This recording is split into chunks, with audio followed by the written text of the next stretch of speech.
राजधानी लखनऊ में बहुमंजिला अपार्टमेंट अलाया के गिर जाने से एक बड़ा हादसा हुआ है और उस हादसे में 2 लोगों की मौत हो गई है। अभी भी रेस्क्यू ऑपरेशन जारी है। इसी हादसे को लेकर कुछ सवाल हैं, उन पर बात करने के लिए हमारे साथ डॉक्टर ध्रुव सेन सिंह जी हैं, जिनसे हम बात करेंगे और जानेंगे कि ये हादसा जो है उसके पीछे भूकंप कोई बता रहा है, कोई बता रहा है सिलेंडर फटा, तो कोई बता रहा है कि बेसमेंट खुद रहा था। तो इन्हीं कुछ सवालों को लेकर के हम बात करेंगे। सर, लखनऊ में जो अलाया बिल्डिंग गिरने के बाद जिससे हादसा हुआ उस पर कई तरह के सवाल किए जा रहे हैं कि कल भूकंप आया था, उसको लेकर के भी। तो सर, कल जो भूकंप आया था उसकी कितनी गति थी, मतलब कितनी ताकतवर भूकंप था जिस तरह की बातें की जा रही है? देखिए, जो कल भूकंप आया था, भूकंप 3 बजे के आसपास आया था, पौने 3 के आसपास। और अगर भूकंप के कारण ये बिल्डिंग गिरी होती तो ये बिल्डिंग उसी समय गिरी होती, ना कि उसके कई घंटों बाद।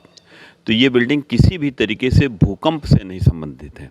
हाँ, भूकंप से ये तो हो सकता है कि 1-2 जगह दरारें आई हों, लेकिन अगर भूकंप गिरने से दरारें भी आई होती तो केवल एक ही बिल्डिंग में ना आई होती, लखनऊ के और भी बिल्डिंगों में दरारें आई होती, या लखनऊ के और भी बिल्डिंग, ऐसा नहीं है कि अकेली वही बिल्डिंग है जो कि बहुत ही नाजुक स्थिति में है। बहुत सी ऐसी बिल्डिंगें होंगी जो कि बहुत सी पुरानी इमारतें होंगी या जो बहुत ही पुअर कंडीशन में होंगी।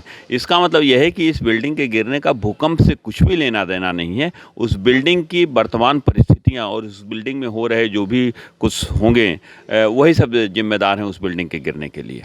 सर, कितना भूकंप में कितनी ताकत होती है जब ये तरीके का हादसा हो सकता है?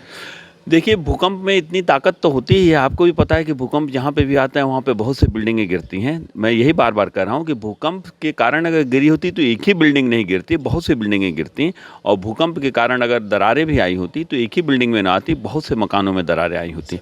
इसलिए ये कहना कि ये भूकंप से संबंधित है, ये किसी भी तरीके से उचित नहीं है वैज्ञानिक रूप से। गोमती का किनारा है, उसका भी कुछ असर?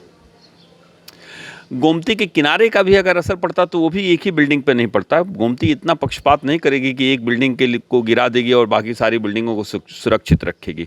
बिल्डिंग हो सकता है कि कमज़ोर रही हो या स्ट्रक्चरली हो सकता है उतनी मजबूत ना रही हो, उसकी नींव हो सकता है कुछ कमज़ोर होगी। ये सब तमाम कारण रहे होंगे जो उस बिल्डिंग कोलैप्स के लिए जिम्मेदार रहे होंगे।